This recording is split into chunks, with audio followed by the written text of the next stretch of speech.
Hi guys, welcome back to my channel. If this is your first time, thank you for stopping by. If you are already a subscriber and you're returning to watch more videos, welcome back.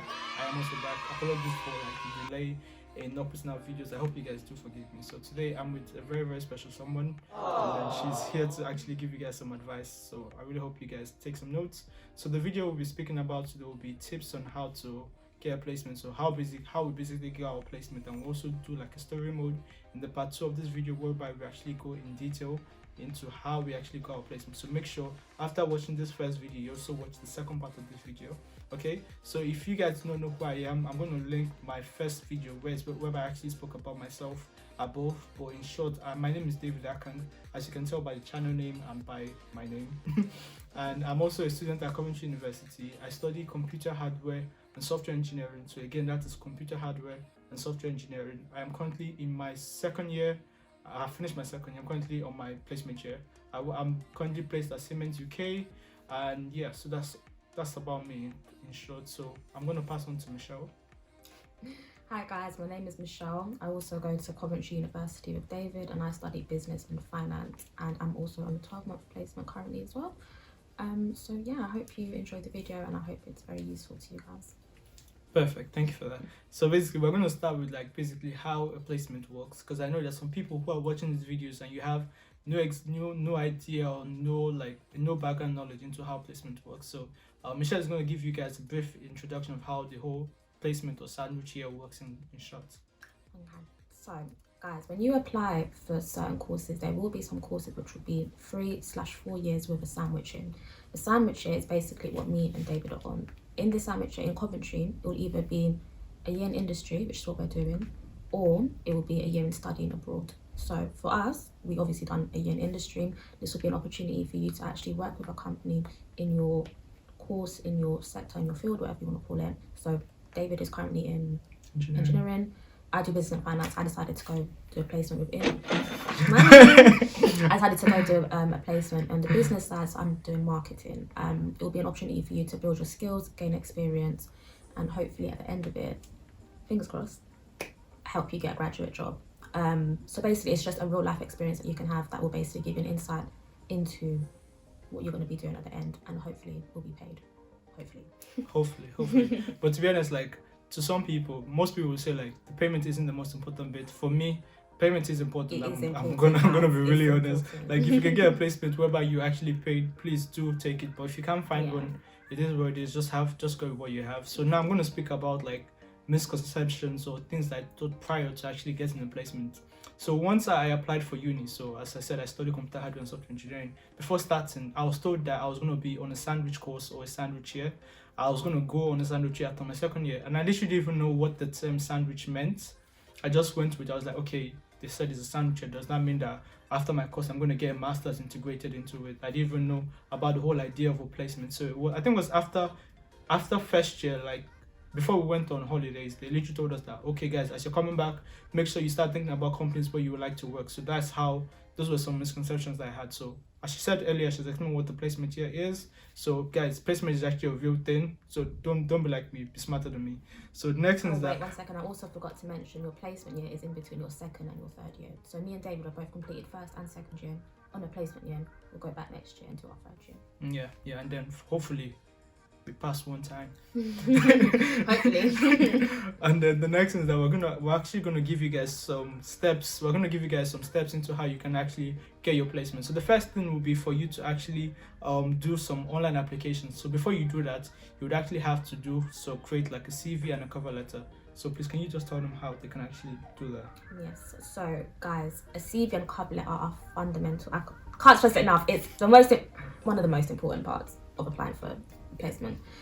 Yeah, so guys, somewhere here or there, or anywhere, a general gist of how your CV should look like. So I have mine right here, so I'm going to try and give you an example. So the general points you have to make, mine is I have a personal profile, which is basically a little introduction to who I am. Your education will be after, experience after. I have additional skills and extracurricular activities after. Obviously everyone's will be a little bit different. For each placement you apply to, you have to adjust it, guys. You can't use the exact same CV to apply for everywhere. It doesn't work. It's not going to happen. the best tip that I was told when I was applying for placement is when you look at the job description, take words from that job description and put it in your CV, or also your cover letter, but I'm not talking about that right now. So, with your CV, you also have to do a cover letter. A cover letter is just as important as your CV. Please do not discard it, think, oh, I'm just going to write whatever. It is very, very important. With your CV, I have like a general draft that my uni gave me, about 5 different small paragraphs. You're also told your CV shouldn't be above 400 words, so try keep it in that 300 to 400 word section. Paragraph 1 should be a general introduction about yourself. Paragraph 2, write about the company. Guys, do your research on the company. Don't just write rubbish. Also, you have to change your CV more than, you have to change your cover letter more than your CV for each company you apply for. You cannot put the same cover letter for every single company. It just doesn't work. Paragraph 3, write about the job role that you're applying for. Paragraph 4, sell yourself, guys. Why do they want you? What skills do you have? Why would they want to hire you, basically? You have to sell yourself. And then paragraph 5 is a brief end of the letter, thanking them for considering your application, and just basically just rounding up your cover letter. It's not as hard as you think, guys. There's a lot. I think they will even put general cover letter that I got given from my university that you can put in it. It is very important, guys. Do not neglect it. And yeah, I think that's the general gist of a cover letter. Yeah, so just remember, like, your CV can remain constant, but your cover letter changes for each company, because you're speaking about the company. So obviously you can't apply for Jaguar and write that Jaguar founded in this year and then put the same thing for Toyota. So remember, cover letter changes, CV is constant. Yeah. Okay.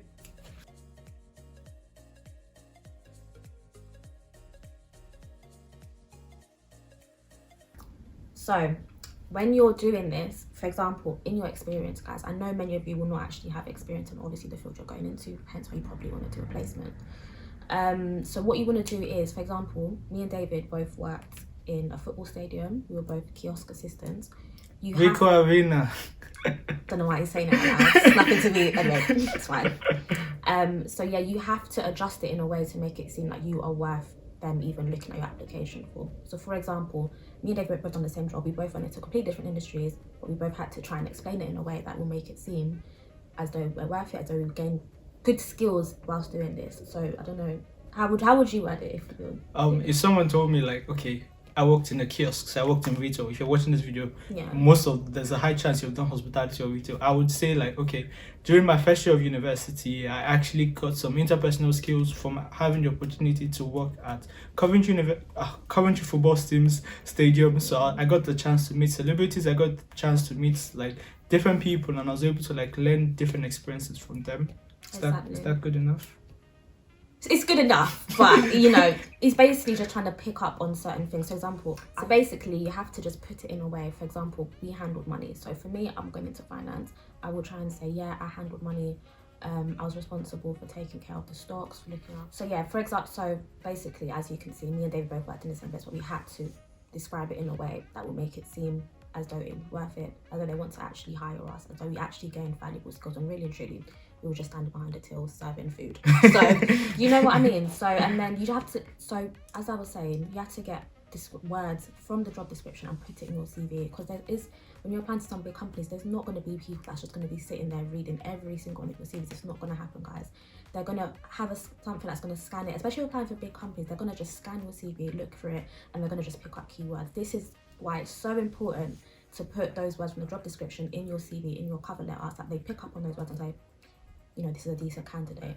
Yeah, I think all you've said is literally true, 100%. There's one thing that I just need to add, like, when you look at the job description, make sure you save it. Like, if you can, save your job description, because when you go for the interview, they're going to ask you questions based on the job description, knowing fully well that you should have seen it. So make sure you save it. So if you can save it as a PDF, save it offline.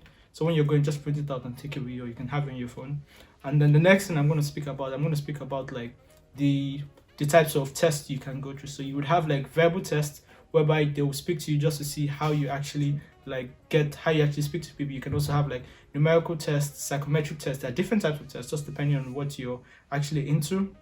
And then the next thing will be like the face-to-face / online interviews. And for that, I think Michelle, you can speak to them about that.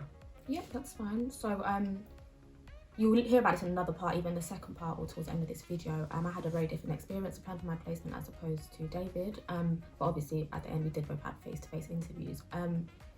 It's just a general thing, guys. Don't be scared. It's fine. Just honestly be yourself. I can't stress that enough, because if you see your nerves, if you fumble up, you know, it's fine to make mistakes, but the more you make yourself nervous, make yourself like, oh my god, I need to get this placement, the more likely you are probably just going to mess up your words a little bit, not be the best that you can possibly be.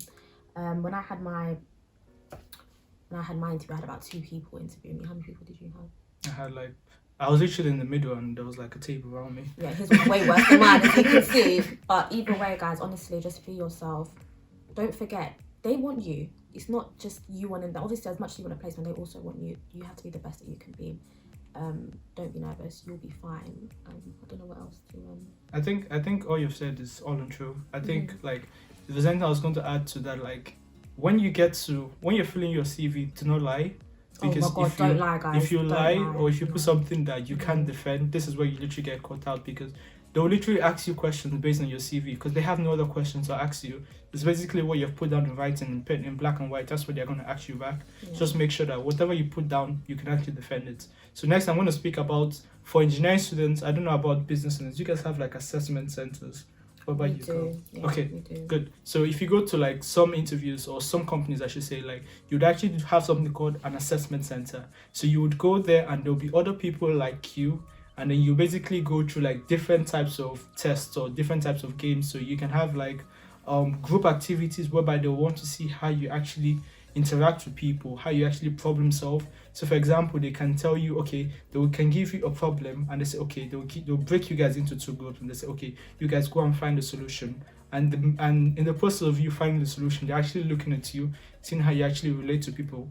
And then so for that, just make sure you know how to portray your views. Make sure you're not loud. Make sure you're not the loudest person in the room. And also make sure you're not quiet, because if you're quiet, no one's going to notice you. But also make sure you're not loud, because if you're loud, people will notice you at the same time. Do you know what? Also try and be that good person who tries to help people who are quiet. Try to interact with other people who are being more quiet. Make yourself seem like you're that. You care about other people, and just those good skills that employers are really looking for, you know. Definitely. Yeah. I think, like, I hope I can say this, but during my interview, like, there was one guy that was way too loud. And to be honest, after I left the interview, I actually thought he was the one that was going to get it, because he did way too much. So to be honest, don't do too much. Just be yourself. And then the last thing is that we're going to speak about the types of resources that you can get, the type of resources or websites that we can signpost to where you can get some information so it can help you in your placements. So for me, I think the first thing will be, like, if you're an engineering student, you can go on GradCracker or Rate My Placement. So those 2 sites, they'll literally give you jobs and they'll also give you information about your placement. So in terms of pay, location, what you need to have, like in terms of soft skills before applying, so they'll literally help you out. So for business students, you guys have general Rate My Placement, Prospects, LinkedIn is an amazing site, guys. Make a LinkedIn profile. There's so many jobs on there that you won't see on Indeed or stuff like that. Use LinkedIn, and I think those are like some of the main ones. Yeah. If you guys are really interested in like learning how to build your LinkedIn, I'm gonna have a video on that. So make sure you subscribe to make sure you don't miss that video, because Michelle is also gonna come back and help me with that video as well. I haven't told her about this, but I'm happy that you guys are here, so you guys can also have a comeback. So guys, that is literally the end of the video. I hope you guys have learned something. If you've learned something but you've forgotten, make sure you go back and rewind. And if you can also like this video, share it, subscribe if you're new, so we can actually help the YouTube algorithm. So once more, I want to say a massive thanks to Michelle for actually helping me to actually show this video. So thank you guys for watching once more, and make sure you watch the second part of this video, because we're going to go into more details. This is just like a brief overview. Yeah. So thank you guys for watching and have a nice day. Bye guys. Bye. Yeah, I think so, yeah. Well, I think for me, I actually got, after my assessment center, they told us, okay guys, we're going to be really honest with you. By the time you guys leave here today, they actually know who they're going to hire. So they literally told us that at the beginning of the assessment center, they literally told us that we already know who we're going to hire. So I was just there, I was like, okay, if it's meant to be, it's meant to be. So they told us that. I get up,